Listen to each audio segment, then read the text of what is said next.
আসসালামু আলাইকুম। আপনাদেরকে একটি পোকা দেখাবো।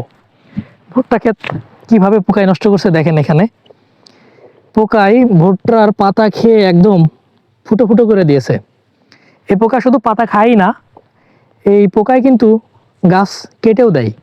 এজন্য কৃষকরা একে কাটুই পোকা বলে। আসলে এটি কাটুই পোকা হলেও এর একটি নাম আছে, সেটি হচ্ছে ভুট্টার ফল আর্মিওয়াম পোকা বলে।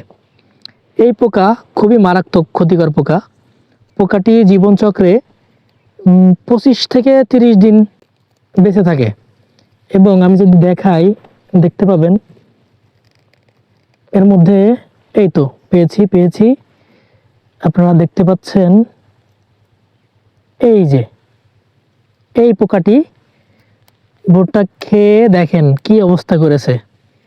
যে বড় পোকাগুলো আছে সেই বড় পোকাগুলো গাছ কেটে দেয় এবং একদম এক রাতে আপনার ভুট্টা খেয়ে একদম পুরো গাছ ফুটো ফুটো করে দিবে।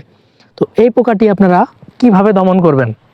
এই পোকা দমন করার জন্য এমামেকটিন এবং লুফেনিউরন গ্রুপের কীটনাশক, সেই সাথে 2.5 ইসি ল্যামডাসাইলোথ্রিন গ্রুপের কীটনাশক, এই কীটনাশকগুলো আপনি দুটো একসাথে করে যদি ব্যবহার করতে পারেন তাহলে আপনার পোকাটি মারা যাবে।